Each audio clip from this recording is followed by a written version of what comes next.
नमस्कार दोस्तों, तूली the blogger में आप सबका फिर से स्वागत है। दोस्तों, आज की इस वीडियो में मैं आप लोगों को कुछ दो टेक्निक मैं बताने वाली हूँ। इस टेक्निक के माध्यम से आप अपनी हर इच्छाओं को पूरी कर सकते हैं। देखिए, यहाँ पर टेक्निक बताने का अर्थ ये नहीं है कि बस कर लिया और हो गया।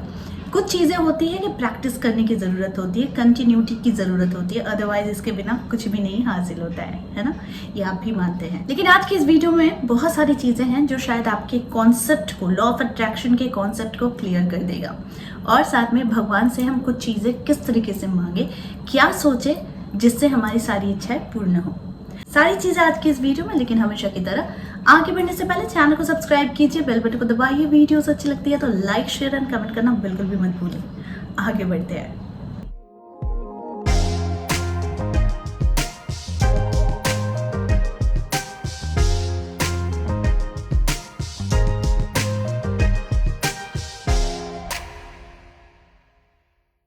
दोस्तों, हमेशा हमें जब भी किसी चीज़ की मांग करनी होती है भगवान से, तो हमेशा याद रखिएगा कि हम अपने दिमाग को, अपने सबकॉन्शियस माइंड को बस रेडी रखें कि हम एक्सेप्ट करने के मोड में हैं। ठीक है, कि हम कोई भी चीज़, वो अच्छी हो बुरी हो, हमारे साथ जो भी हो रही है वो हमें एक्सेप्ट हो रही है, यानी वो हमें मिल रही है। ठीक है, लेकिन यहाँ पर जो लॉ ऑफ अट्रैक्शन का जो टेक्निक हमें बताता है, वो तो बताता है कि पहले आप जिस चीज़ की मांग करते हैं उसे सोचिए।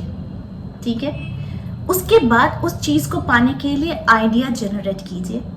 और वो भी किसके माध्यम से होती है? वो भी हमारे सोच के माध्यम से, क्योंकि जिस चीज़ पर आप फोकस करते हैं वो चीज़ हमारी बननी शुरू होती है।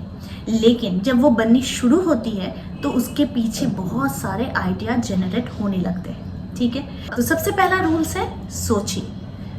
जो चीज़ की चाह है आपको, उस चीज़ को आप सोचिए। उसके बाद आइडिया जनरेट कीजिए, यानी ये ऑटोमेटिकली होगा। जब आप ध्यान की मुद्रा में बैठेंगे या फिर ध्यान करेंगे तो बस आपका हाथ खुला हुआ होना चाहिए। ये जब हाथों को खोल कर रखेंगे ना, तो ये होता है कि आप किसी चीज़ को एक्सेप्ट कर रहे हैं। यानी जब आप सोच रहे हैं तो वो आपके विचारों में वो शक्ति आती है जो नए नए आइडिया को जनरेट करते हैं।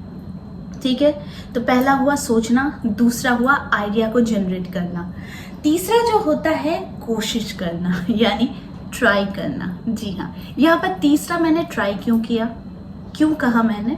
क्योंकि जब आप सोचते हैं उसके बाद जो आइडिया आती है, उसके बाद हम उस पर कर्म करते हैं। ठीक है, अब कर्म करने के बाद क्या हुआ?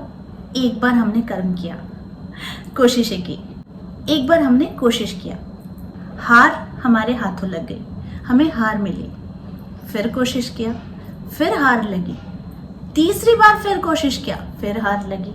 अब क्या हो गया? अब हम हार गए, यानी हमने उस पर वर्क करना बंद कर दिया।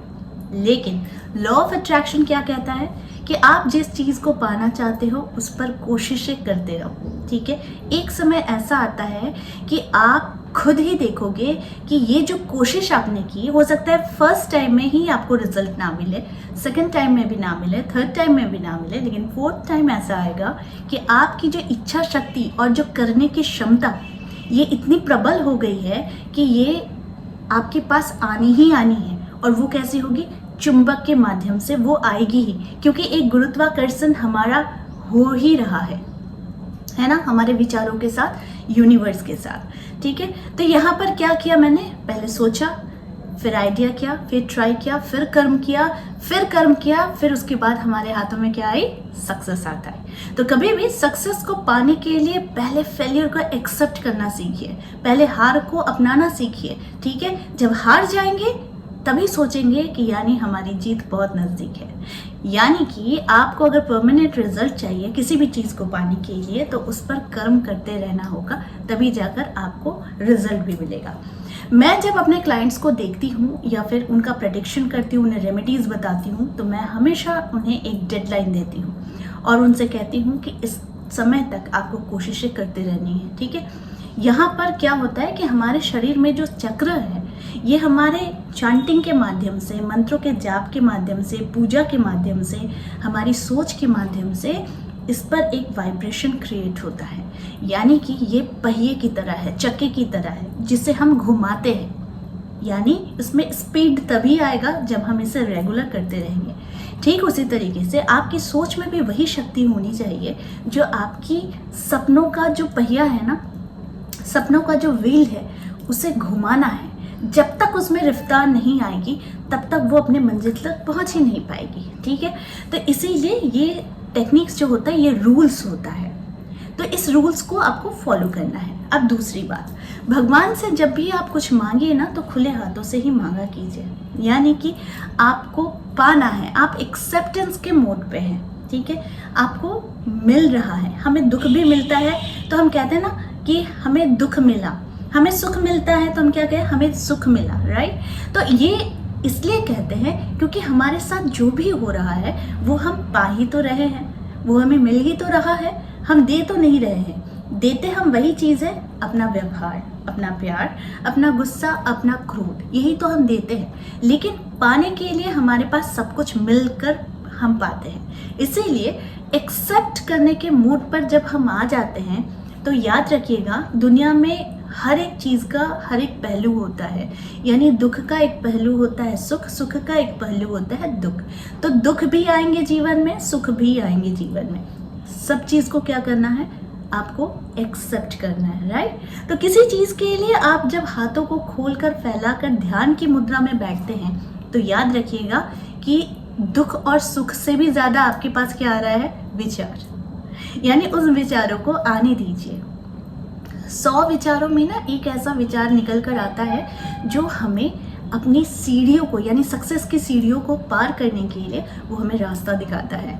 इसीलिए जब भी किसी चीज़ को कोशिश कीजिए तो धैर्य मत हारिएगा, बस कोशिश पर कोशिश करते जाइएगा। देखिएगा आपकी जो जर्नी रहेगी वो बड़ी छोटी पड़ जाएगी और आपके सक्सेस की सीढ़ियाँ आपके लिए बहुत ज़्यादा लंबी वाली होगी, यानी कि आपकी सक्सेस की सीढ़ियाँ इतनी लंबी होगी कि आप सक्सेस पर सक्सेस बस पाते चले जाओगे, क्योंकि आज की मेहनत वो आपको रंग लाकर एक नया दुनिया देने वाला है जो कि रेनबो कहते हैं। और इस कलरफुल दुनिया में आप अपने पीछे मुड़कर जब अपनी कोशिशों को देखेंगे तो आप समझेंगे कि बहुत ही छोटी जर्नी थी और बहुत ही छोटे समय में, बहुत ही कम समय में हमने बहुत कुछ हासिल कर लिया।